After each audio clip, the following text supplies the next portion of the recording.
Probably I should have used another port, but let's check what we get when we use this port again. Okay, I'm getting the same error. I'll just go ahead and change the L port to 2960.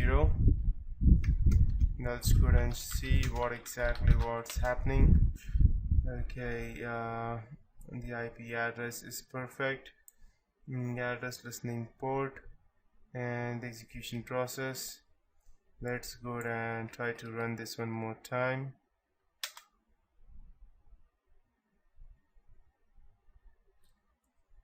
Maybe I used the wrong. Let me check if. Okay, let me check the error.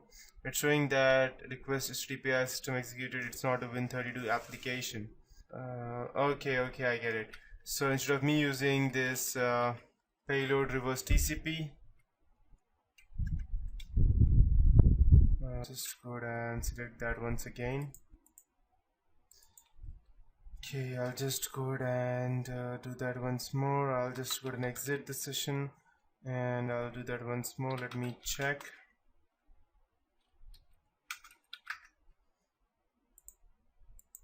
Okay, I've exited this session and I'll again copy same file. Let's see what happens. Maybe.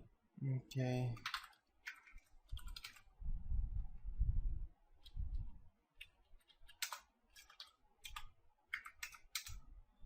And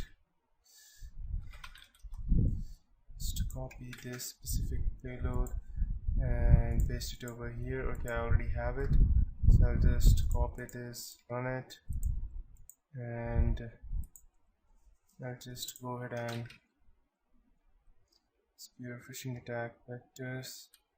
I'll just go ahead over here.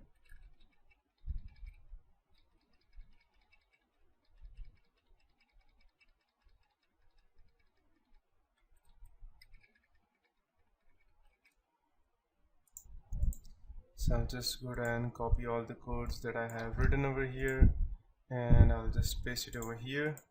Okay, I'll just start my media MSF console.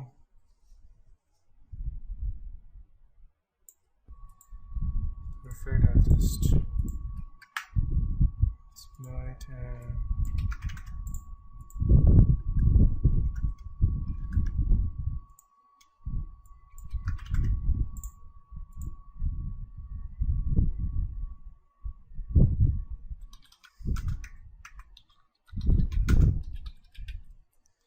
let me check the IP address.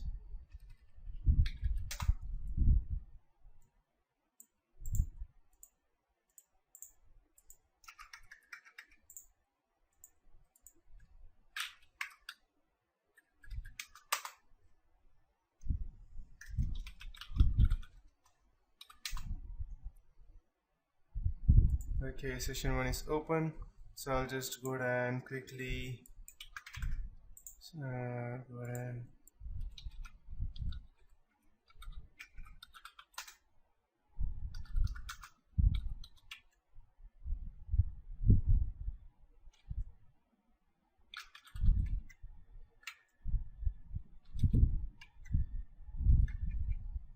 and post.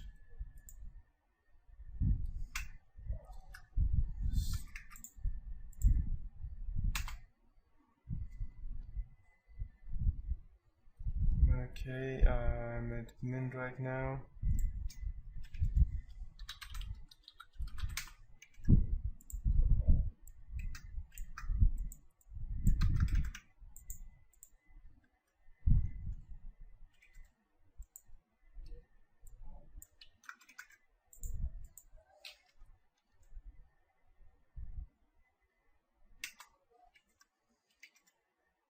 Okay, I believe maybe the payload should have been in capital. I'll just go and check. Never mind.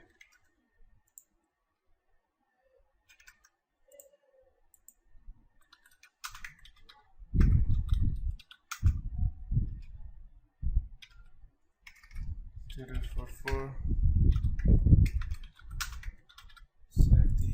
post.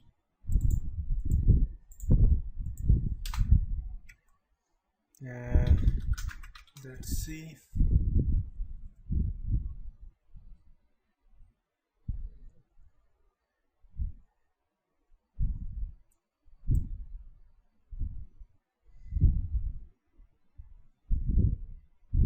Maybe okay, I believe yeah, it's not even thread application. Okay, the same reason. So I believe that the reason for this would be I'm trying to use 32-bit system. I'm trying to bypass the 32-bit system using these 64-bit application or payload. That's why. But once you have this, I'll just go ahead and background this one, and I'll go ahead and use child. You can just go and type sessions -i1 and okay, exit. Okay, again I'll just type sessions 1.